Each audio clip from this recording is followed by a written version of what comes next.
Durante esta clase vamos a hablar de un nuevo tipo de ciclo, que es el ciclo do while, y curiosamente para este ciclo es posiblemente uno de los menos utilizados porque no existen muchos casos en los cuales se requiera usarlo. Pero por supuesto existe por alguna razón, lo cual quiere decir que claramente existen unas cuantas, no muchas, en realidad son bastante pocas, condiciones en las que es mejor usar un ciclo do while en lugar de un while o un for. Usualmente estamos acostumbrados a utilizar el ciclo while, digámoslo de una manera incorrecta o que se podría hacer mejor con el ciclo do while. Y es por ello que muchas veces pasamos por alto el uso de este porque nos acostumbramos casi que a utilizar siempre los ciclos for o los ciclos while.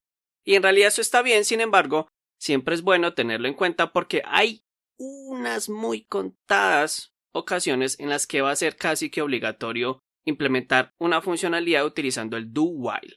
Vamos entonces a ver un contraejemplo. Vamos a hacer lo siguiente utilizando un ciclo while, que fue el que vimos en la clase anterior. Tenemos entonces una opción que la inicializamos en 0 y vamos a ejecutar el ciclo while mientras la opción sea diferente de 10. Supongamos que estamos mostrando un menú al usuario y que la opción número 10 es la que dice que desea salir o finalizar la aplicación, por así decirlo. Entonces, mientras esa opción sea diferente de 10, vamos por supuesto a mantener la ejecución del programa. Y una vez que sea 10, por supuesto finalizamos. Ahora, aún no sabemos cómo pedirle datos al usuario, esto lo veremos un poco más adelante. Así que por ahora vamos a suponer que vamos a incrementar la opción de 1 en 1, arrancando desde 0. Es como si el usuario ingresara un 0, un 1, un 2, un 3, hasta llegar al 10.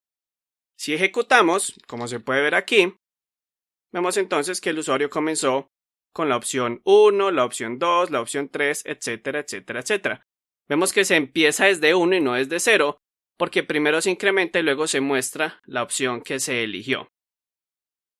Ahora bien, esto podría hacerse un poco mejor con un ciclo do while para evitar tener que inicializar la variable aquí.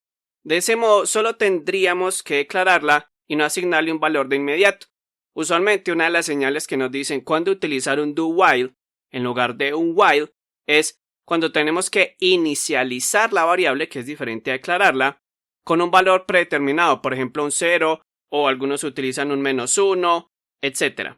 Usualmente entonces eso es una buena señal para saber que posiblemente lo que tenemos ahí se podría hacer con un do while en lugar de un while. Si aquí no inicializamos la variable opción, es decir, simplemente la declaramos sin asignarle un valor, vemos como tenemos un error porque la estamos usando de manera inmediata en el ciclo while, lo cual no puede hacerse porque la variable aún no está inicializada. Así que vamos a suponer que no es necesario darle un valor, en realidad no lo es, y para no tener que darle un valor trivial, como mencioné el del 0 o el -1, vamos entonces a usar un ciclo do while.